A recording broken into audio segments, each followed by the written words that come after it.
ਉਹ ਡਿਲੀਵਰੀ ਦੇ ਨਾਂ ਤੇ ਤੁਹਾਡੇ ਕੋਲ ਫਿਰ 8-10 ਹਜ਼ਾਰ ਰੁਪਇਆ ਲੈ ਲੈਂਦੇ ਨੇ। ਔਰ ਨਾਲ ਤੁਹਾਨੂੰ ਦੱਸਦੇ ਨੇ ਕਿ ਦੇਖੋ ਤੁਹਾਨੂੰ ਅਸੀਂ 4 ਲੱਖ ਰੁਪਏ ਦਾ ਮੋਬਾਈਲ ਵੀ ਤੇ ਦੇ ਰਹੇ ਹਾਂ, ਨਾਲ ਘੜੀ ਵੀ ਫ੍ਰੀ ਦੇ ਰਹੇ ਹਾਂ। ਜਦੋਂ ਤੁਸੀਂ ਪੁੱਛਦੇ ਹੋ ਕਿ ਉਹ ਕਿਸ ਵਜ੍ਹਾ ਤੋਂ, ਤਾਂ ਉਹ ਕਹਿੰਦੇ ਨੇ ਕਿ ਅਸੀਂ ਸਿਰਫ ਗਿਫਟ ਦਿੰਦੇ ਹਾਂ, ਡਿਲੀਵਰੀ ਨਹੀਂ ਦਿੰਦੇ। ਤੁਸੀਂ ਉਹਦੀ ਇਸ ਮਾਮੂ ਦੇ ਚੱਕਰ ਵਿੱਚ, ਮਾਮੂ ਕਹਿਣ ਦੇ ਚੱਕਰ ਵਿੱਚ ਜਾਂ ਮਾਮੂ ਖਵਾਉਣ ਦੇ ਚੱਕਰ ਵਿੱਚ, ਅਦਬ ਨਾਲ ਬੋਲਣ ਦੇ ਚੱਕਰ ਵਿੱਚ ਉਹਨੂੰ ਆਪਣਾ ਸਾਰਾ ਕੁਝ ਦੱਸ ਦਿੰਦੇ ਕਿ ਇਸ ਤਰ੍ਹਾਂ ਦੇ ਵਾਕਿਆਤ ਸਾਡੇ ਮੁਆਸ਼ਰੇ 'ਚ ਆਮ ਹੋ ਗਏ ਨੇ। ਬਿਸਮਿल्लाहिर्रहमानिर्रहीम। ਦੋਸਤੋ अस्सलाम वालेकुम। ਇਸ ਵੀਡੀਓ ਨੂੰ ਦੇਖਣ ਵਾਲੇ ਸਾਰੇ ਦੋਸਤ ਭੈਣਾਂ ਭਾਈ, ਅੱਲਾਹ ਤਾਲਾ ਅੱਗੇ ਦੁਆ ਹੈ ਕਿ ਇਹਨਾਂ ਸਭ ਨੂੰ ਅੱਲਾਹ ਤਾਲਾ ਸਿਹਤ और ਤੰਦਰੁਸਤੀ ਵਾਲੀ ਲੰਬੀ ਜ਼ਿੰਦਗੀ ਦੇਵੇ। ਆਮੀਨ ਸੁਮਾ ਆਮੀਨ। ਤੇ ਦੋਸਤੋ ਅੱਜ ਇੱਕ ਨਵੀਂ ਸਟੋਰੀ ਦੇ ਨਾਲ ਤੁਹਾਡੀ ਖਿਦਮਤ ਵਿੱਚ ਹਾਜ਼ਰ ਹੋਏ ਹਾਂ। ਇਸ ਵੀਡੀਓ ਨੂੰ ਆਖਰ ਤੱਕ ਦੇਖਿਆ ਜੇ ਔਰ ਸਾਡੇ ਚੈਨਲ ਨੂੰ ਵੀ ਸਬਸਕ੍ਰਾਈਬ ਕਰ ਲਵੋ ਜਿਹੜੇ ਨਵੇਂ ਦੋਸਤ ਇਹ ਵੀਡੀਓ ਦੇਖ ਰਹੇ ਨੇ, ਔਰ ਘੰਟੀ ਦੇ ਬਟਨ ਨੂੰ ਵੀ ਦਬਾ ਦਿਓ ਤਾਂ ਕਿ ਸਾਡੀ ਹਰ ਨਵੀਂ ਆਉਣ ਵਾਲੀ ਵੀਡੀਓ ਦਾ ਨੋਟੀਫਿਕੇਸ਼ਨ ਤੁਹਾਡੇ ਤੱਕ ਪਹੁੰਚ ਸਕੇ। ਤੇ ਦੋਸਤੋ ਅੱਜ ਦੀ ਨਵੀਂ ਸਟੋਰੀ ਕੀ ਹੈ? ਕੱਲ ਦੀ ਵੀਡੀਓ ਦੇ ਵਿੱਚ ਮੈਂ ਜ਼ਿਕਰ ਕੀਤਾ ਸੀ ਕਿ ਫਰਾਡ ਲੋਕੀ ਅੱਜ ਕੱਲ੍ਹ ਕਿਸ ਤਰ੍ਹਾਂ ਕਰ ਰਹੇ ਨੇ, ਕਿਉਂਕਿ ਕੱਲ ਜਦੋਂ ਮੈਂ ਵੀਡੀਓ ਅਪਲੋਡ ਕੀਤੀ ਤੇ ਚੰਦ ਇੱਕ ਦੋਸਤਾਂ ਨੇ ਦੇਖੀ ਜਦੋਂ, ਤੇ ਉਹਨਾਂ ਨੇ ਕਮੈਂਟ ਸੈਕਸ਼ਨ ਵਿੱਚ ਕਮੈਂਟ ਕੀਤਾ ਕਿ ਜਨਾਬ ਇਸ ਤਰ੍ਹਾਂ ਦਾ ਫਰਾਡ ਤੇ ਸਾਡੇ ਨਾਲ ਹੋ ਚੁੱਕਿਆ।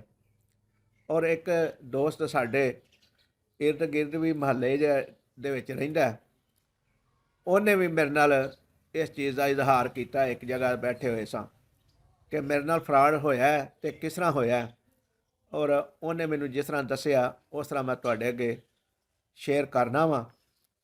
ਉਹ ਫਰਾਡ ਉਹਦੇ ਨਾਲ ਕਿਸ ਤਰ੍ਹਾਂ ਹੋਇਆ ਕਿ ਦੁਬਈ ਦੇ ਵਿੱਚ ਇੱਕ ਇਲੈਕਟ੍ਰੋਨਿਕਸ ਦੀ ਦੁਕਾਨ ਹੈ, ਔਰ ਉਹ ਲੋਕਾਂ ਨੂੰ ਗਿਫਟ ਵਗੈਰਾ ਦਿੰਦੇ ਨੇ ਔਰ ਬੇਤਹਾਸ਼ਾ ਦਿੰਦੇ ਨੇ, ਔਰ ਆਪਣੀਆਂ ਵੀਡੀਓ ਦੇ ਵਿੱਚ ਉਹ ਇਹ ਦੱਸਦੇ ਰਹਿੰਦੇ ਨੇ ਹਰ ਵਕਤ ਚੀਜ਼, ਔਰ ਆਵਾਮ ਨੂੰ ਵੀ ਇਨਫਾਰਮ ਕਰਦੇ ਨੇ ਕਿ ਅਸੀਂ ਜਿਹੜੇ ਗਿਫਟ ਦਿੰਦੇ ਹਾਂ ਉਹ ਸਿਰਫ ਦੁਬਈ ਦੇ ਵਿੱਚ ਦਿੰਦੇ ਹਾਂ। ਲੇਕਿਨ ਉਸ ਦੇ ਬਾਵਜੂਦ ਜਿਹੜੇ ਫਰਾਡ ਕਰਨ ਵਾਲੇ ਨੇ, ਧੋਖੇਬਾਜ਼ ਨੇ ਲੋਕ, ਉਹ ਸਾਦਾ ਲੋਕਾਂ ਨੂੰ ਹਰ ਵਕਤ ਲੁੱਟ ਰਹੇ ਨੇ ਔਰ ਪਰੇਸ਼ਾਨ ਕਰ ਰਹੇ ਨੇ। ਉਹ ਕਿਸ ਤਰ੍ਹਾਂ ਲੁੱਟਦੇ ਨੇ ਕਿ ਜਿਸ ਤਰ੍ਹਾਂ ਹੀ ਤੁਸੀਂ ਉਹਨਾਂ ਦੀ ਵੀਡੀਓ ਦੇ ਥੱਲੇ ਕੋਈ ਕਮੈਂਟ ਕਰਦੇ ਹੋ ਤੇ ਉਹ ਫਰਾਡੀਆ ਹਰ ਵਕਤ ਇਸ ਤਾਕ ਵਿੱਚ ਹੁੰਦਾ ਹੈ ਕਿ ਉਹਨਾਂ ਦੀ ਕੋਈ ਐਸੀ ਵੀਡੀਓ ਜਿਹਦੇ ਵਿੱਚ ਲੋਕੀ ਲਾਲਚ 'ਚ ਆ ਕੇ ਕਮੈਂਟ ਕਰਦੇ ਨੇ। ਦੁਬਈ ਤੋਂ ਇਲਾਵਾ ਜਿਹੜੇ ਮੁਲਕ ਨੇ, ਮਤਲਬ ਪਾਕਿਸਤਾਨ, ਇੰਡੀਆ, ਬੰਗਲਾਦੇਸ਼ ਵਗੈਰਾ, ਇਹਨਾਂ ਲੋਕਾਂ ਨੂੰ ਉਹ ਲੁੱਟਣ ਦੀ ਹਰ ਵਕਤ ਕੋਸ਼ਿਸ਼ ਵਿੱਚ ਰਹਿੰਦੇ ਨੇ ਔਰ ਲੁੱਟਦੇ ਰਹਿੰਦੇ ਨੇ। ਉਹ ਲੁੱਟਣ ਦਾ ਉਹਨਾਂ ਦਾ ਤਰੀਕਾ ਕੀ ਹੈ ਕਿ ਕਮੈਂਟ ਦੇ ਵਿੱਚ ਤੁਹਾਨੂੰ ਇੱਕ ਲਾਲਚ ਦਿੰਦੇ ਨੇ ਕਿ ਤੁਹਾਡਾ ਕਮੈਂਟ ਜਨਾਬ ਅਸੀਂ ਪਸੰਦ ਕੀਤਾ ਹੈ, ਇਹਦੇ ਉੱਤੇ ਤੁਹਾਨੂੰ ਅਸੀਂ ਗਿਫਟ ਦੇ ਰਹੇ ਹਾਂ। ਨਾਲ ਹੀ ਉਹ ਆਪਣਾ WhatsApp ਨੰਬਰ ਦਿੰਦੇ ਨੇ, ਔਰ WhatsApp ਨੰਬਰ ਜਦੋਂ ਤੁਸੀਂ ਕਲਿੱਕ ਕਰਦੇ ਹੋ ਤੇ ਤੁਸੀਂ ਉਹਨਾਂ ਦਾ WhatsApp ਨੰਬਰ ਆਪਣੇ WhatsApp ਦੇ ਉੱਤੇ ਦੇਖਦੇ ਹੋ, ਔਰ ਤੁਸੀਂ ਉਹਨਾਂ ਨੂੰ ਰਿਪਲਾਈ ਕਰਦੇ ਹੋ ਉਹਨਾਂ ਦੇ ਕਹਿਣ ਦੇ ਉੱਤੇ ਕਿ ਸਾਨੂੰ ਤੁਸੀਂ ਕਾਲ ਕਰੋ, ਅਸੀਂ ਤੁਹਾਡਾ ਗਿਫਟ ਤੁਹਾਨੂੰ ਦਿੰਦੇ ਹਾਂ, ਔਰ ਕਿਸ ਤਰੀਕੇ ਨਾਲ ਦਿੰਦੇ ਹਾਂ, ਕਿੱਡਾ ਗਿਫਟ ਤੁਹਾਡਾ, ਉਹਦੀ ਮਾਲੀਅਤ ਕਿੰਨੀ ਹੈ, ਇਹ ਸਾਰੀਆਂ ਮਾਲੂਮਾਤਾਂ ਉਹ ਦਿੰਦੇ ਨੇ ਤੁਹਾਨੂੰ ਪਹਿਲਾਂ ਲਾਲਚ ਦੇ ਕੇ। ਔਰ ਤੁਸੀਂ ਜਦੋਂ ਲਾਲਚ 'ਚ ਆਉਂਦੇ ਹੋ ਤੇ ਤੁਸੀਂ ਉਹਨਾਂ ਨਾਲ ਦੁਬਾਰਾ ਰਾਬਤੇ 'ਚ ਆਉਂਦੇ ਹੋ, ਉਹ ਫਿਰ ਤੁਹਾਨੂੰ ਕੁਝ ਤਸਵੀਰਾਂ ਭੇਜਦੇ ਨੇ ਮੋਬਾਈਲਾਂ ਦੀਆਂ, ਘੜੀਆਂ ਦੀਆਂ, ਇਸ ਤਰ੍ਹਾਂ। ਤੇ ਉਹ ਜਦੋਂ ਤੁਹਾਨੂੰ ਤਸਵੀਰਾਂ ਭੇਜਦੇ ਨੇ ਤੇ ਦੁਬਾਰਾ ਤੁਹਾਡੇ ਨਾਲ ਫਿਰ ਰਾਬਤਾ ਕਰਦੇ ਨੇ। ਫਿਰ ਉਹ ਤੁਹਾਡੇ ਨਾਲ ਰਾਬਤਾ ਕਰਕੇ ਆਉਂਦੇ ਨੇ ਕਿ ਤੁਹਾਡਾ ਇਨਾਮ ਤੁਹਾਨੂੰ 24 ਘੰਟੇ ਦੇ ਵਿੱਚ ਮਿਲ ਜਾਏਗਾ। ਔਰ ਮਿਲਣ ਦਾ ਤਰੀਕਾ ਇਹ ਵੇ ਕਿ ਤੁਸੀਂ ਸਾਨੂੰ ਆਪਣੇ ID ਕਾਰਡ ਦੀ ਕਾਪੀ ਔਰ ਤਫਸੀਲੀ ਐਡਰੈਸ ਜਿਹੜਾ ਨਾ ਉਹ ਸਾਨੂੰ ਦਿਓ, ਔਰ ਮੋਬਾਈਲ ਨੰਬਰ ਵੀ ਦਿਓ ਆਪਣਾ। ਇਹ 3 ਚੀਜ਼ਾਂ ਮੰਗਦੇ ਨੇ ਔਰ 24 ਘੰਟੇ ਦਾ ਟਾਈਮ ਦਿੰਦੇ ਨੇ ਤੁਹਾਨੂੰ। ਔਰ 24 ਘੰਟੇ ਦਾ ਜਦੋਂ ਟਾਈਮ ਦਿੰਦੇ ਨੇ ਤੇ ਉਹਦੇ 'ਚ ਤੁਸੀਂ ਇਹ ਸੋਚਦੇ ਹੋ ਕਿ ਇਹਦੇ ਬੜੇ ਬੜੇ ਵੱਡੇ ਗਿਫਟ ਨੇ ਮੇਰੇ ਵਾਸਤੇ, ਤੇ ਤੁਸੀਂ ਆਪਣੀ ਹਰ ਚੀਜ਼ ਉਹਨਾਂ ਨੂੰ ਦੇ ਦਿੰਦੇ ਹੋ। ਅਗਲਾ ਪ੍ਰੋਸੈਸ ਉਹਨਾਂ ਦਾ ਇਹ ਹੁੰਦਾ ਹੈ ਕਿ ਫਿਰ ਉਹ ਤੁਹਾਡੇ ਨਾਲ ਦੁਬਾਰਾ ਕੰਟੈਕਟ ਕਰਕੇ ਤੁਹਾਨੂੰ ਕਹਿੰਦੇ ਨੇ ਕਿ ਤੁਹਾਡਾ ਕਿਉਂਕਿ ਸਾਡੇ ਤੋਂ ਦੂਰ ਹੈ ਕੰਟਰੀ, ਮੁਲਕ ਦੂਰ ਹੈ, ਲਿਹਾਜ਼ਾ ਤੁਸੀਂ ਸਾਨੂੰ ਇੰਨੇ ਪੈਸੇ ਈਜ਼ੀ ਪੈਸੇ ਦੇ ਜ਼ਰੀਏ ਭੇਜੋ ਤਾਂ ਕਿ ਤੁਹਾਡੀ ਅਸੀਂ ਕਾਗਜ਼ੀ ਕਾਰਵਾਈ ਸ਼ੁਰੂ ਕਰੀਏ ਔਰ ਤੁਹਾਡਾ ਗਿਫਟ ਤੁਹਾਡੇ ਤੱਕ ਪਹੁੰਚਾਈਏ।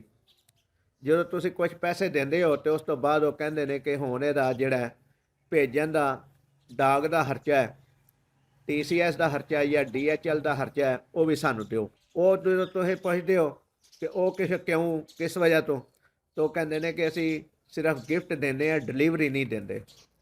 ਉਹ ਡਿਲੀਵਰੀ ਦੇ ਨਾਂ 'ਤੇ ਤੁਹਾਡੇ ਕੋਲ ਫਿਰ 8-10 ਹਜ਼ਾਰ ਰੁਪਇਆ ਲੈ ਲੈਂਦੇ ਨੇ, ਔਰ ਨਾਲ ਤੁਹਾਨੂੰ ਦੱਸਦੇ ਨੇ ਕਿ ਦੇਖੋ ਤੁਹਾਨੂੰ ਅਸੀਂ 4 ਲੱਖ ਰੁਪਏ ਦਾ ਮੋਬਾਈਲ ਵੀ ਤਾਂ ਦੇ ਰਹੇ ਹਾਂ, ਨਾਲ ਘੜੀ ਵੀ ਫ੍ਰੀ ਦੇ ਰਹੇ ਹਾਂ। ਇਹ ਤੁਹਾਨੂੰ ਹਰ ਵਕਤ ਉਹ ਲਾਲਚ ਦਿੰਦੇ ਰਹਿੰਦੇ ਨੇ, ਔਰ ਤੁਸੀਂ ਉਹਨਾਂ ਦੇ ਸਬਜ਼ ਬਾਗਾਂ ਦੇ ਵਿੱਚ ਸਮਝ ਲਓ ਕਿ ਫਿਰਦੇ ਰਹਿੰਦੇ ਹੋ, ਜਿਹੜੇ ਤੁਹਾਨੂੰ ਉਹ ਸਬਜ਼ ਬਾਗ ਵਿਖਾਉਂਦੇ ਨੇ। ਜਦੋਂ ਤੁਸੀਂ 20-25-30 ਹਜ਼ਾਰ ਰੁਪਇਆ ਉਹਨਾਂ ਨੂੰ ਲੁਟਾ ਚੁੱਕਦੇ ਹੋ ਤੇ ਉਹਨਾਂ ਦੀ ਜਦੋਂ ਡਿਮਾਂਡ ਵੱਧਦੀ ਜਾਂਦੀ ਹੈ ਤੇ ਫਿਰ ਤੁਸੀਂ ਸੋਚਦੇ ਹੋ ਕਿ ਸਾਡੇ ਨਾਲ ਸ਼ਾਇਦ ਫਰਾਡ ਹੋ ਗਿਆ।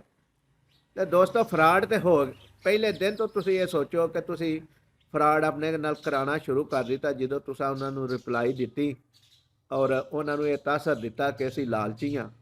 ਕਿਉਂਕਿ ਲਾਲਚੀ ਲੋਕ ਜਿੰਨਾ ਤੀਕਰ ਜ਼ਿੰਦਾ ਨੇ ਉਹਨਾਂ ਤੀਕਰ ਫਰਾਡੀਆ ਭੁੱਖਾ ਨਹੀਂ ਮਰ ਸਕਦਾ। ਇਹ ਹਰ ਵਕਤ ਹਰ ਟਾਈਮ 'ਤੇ ਇਹ ਮਿਸਾਲ ਜਿਹੜੀ ਹੈ ਨਾ ਦਿੱਤੀ ਜਾਂਦੀ ਹੈ, ਔਰ ਸਿਆਣੇ ਲੋਕ ਇਹ ਮਿਸਾਲ ਦਿੰਦੇ ਰਹਿੰਦੇ ਨੇ ਕਿ ਜਿੰਨਾ ਤੀਕਰ ਲਾਲਚੀ ਲੋਕ ਜ਼ਿੰਦਾ ਨੇ ਉਹਨਾਂ ਤੀਕਰ ਫਰਾਡੀਆ ਭੁੱਖਾ ਨਹੀਂ ਮਰ ਸਕਦਾ। ਤੇ ਦੋਸਤੋ, ਇਹ ਜਦੋਂ ਮੈਂ ਵੀਡੀਓ ਬਣਾ ਰਿਹਾ ਆਪਣੇ ਜਗ੍ਹਾ ਦੇ ਵਿੱਚ ਬੈਠ ਕੇ, ਸਵੇਰ ਦਾ ਟਾਈਮ ਹੈ ਔਰ ਤੁਸੀਂ ਸੁਣ ਰਹੇ ਹੋ ਕਿ ਚਿੜੀਆਂ ਚਹਿਚਹਾ ਰਹੀਆਂ ਨੇ ਔਰ ਬੜਾ ਸੁਹਾਣਾ ਅੱਜ ਦਾ ਮੌਸਮ ਹੈ। ਤੇ ਦੁਬਾਰਾ ਆਪਣੇ ਮੌਜੂ ਦੀ ਤਰਫ ਆਉਂਦੇ ਹਾਂ। ਦੋਸਤੋ, ਇਹ ਥੋੜ੍ਹਾ ਜਿਹਾ ਜਿਹੜੀ ਤੁਹਾਨੂੰ ਗੱਲ ਸੁਣਾਈ ਹੈ ਇਹਦੀ ਲੱਗਦਾ ਤੁਹਾਨੂੰ ਸਮਝ ਆ ਗਈ ਹੋਵੇਗੀ। ਤੇ ਦੂਸਰਾ ਫਰਾਡ ਕਰਨ ਦਾ ਲੋਕਾਂ ਦਾ ਇਸ ਤਰ੍ਹਾਂ ਦਾ ਵੀ ਤਰੀਕਾ ਹੈ ਕਿ ਉਹ ਤੁਹਾਡੇ ਨਾਲ ਮੋਬਾਈਲ 'ਤੇ ਰਾਬਤਾ ਕਰਦੇ ਨੇ ਔਰ ਤੁਹਾਨੂੰ ਮਾਮੂ ਬਣਾਉਂਦੇ ਨੇ ਔਰ ਖੁਦ ਭਨੇਵਾ ਬਣ ਜਾਂਦੇ ਨੇ ਔਰ ਘਰ ਪਾਕਿਸਤਾਨ ਵਿੱਚ ਹੀ ਰਹੇ ਹੁੰਦੇ ਨੇ ਕਾਲ, ਲੇਕਿਨ ਤੁਹਾਨੂੰ ਇਹ ਤਾਸਰ ਦਿੰਦੇ ਨੇ ਕਿ ਮੈਂ ਸਾਊਦੀਆ ਜਾਂ ਦੁਬਈ 'ਚ ਬੈਠਾ ਵਾਂ।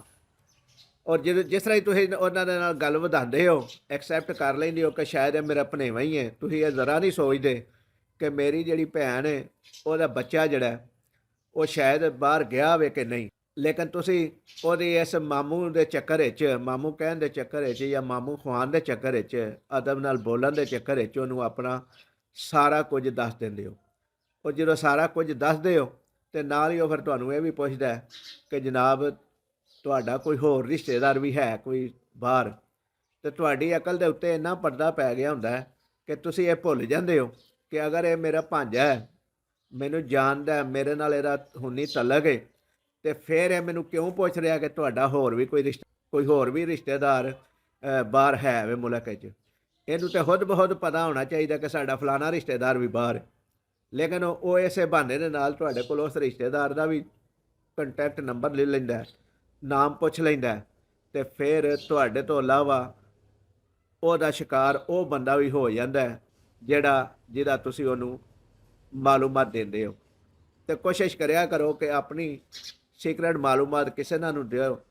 ਤੁਹਾਡੇ ਨਾਲ ਜਿਹੜਾ ਜ਼ੁਲਮ ਕਰਦੇ ਨੇ ਇਹ ਫਰਾਡੀਏ ਲੋਕ, ਉਸ ਜ਼ੁਲਮ ਤੋਂ ਬਚ ਜਾਓ। ਇਹ ਅੱਜ ਦੀ ਥੋੜ੍ਹੀ ਜਿਹੀ ਇੱਕ ਦੋ ਗੱਲਾਂ ਸੁਣਾਉਣ ਦਾ ਮਕਸਦ ਇਹ ਸੀ ਕਿ ਇਸ ਤਰ੍ਹਾਂ ਦੇ ਵਾਕਿਆਤ ਸਾਡੇ ਮੁਆਸ਼ਰੇ 'ਚ ਆਮ ਹੋ ਗਏ ਨੇ, ਲੇਕਿਨ ਜਿਹੜੇ ਸਾਦੇ ਲੋਕ ਨੇ ਉਹ ਹਰ ਵਕਤ ਉਹਨਾਂ ਦਾ ਸ਼ਿਕਾਰ ਹੁੰਦੇ ਰਹਿੰਦੇ ਨੇ। ਤੇ ਦੋਸਤੋ, ਅੱਜ ਲਈ ਇੰਨਾ ਹੀ।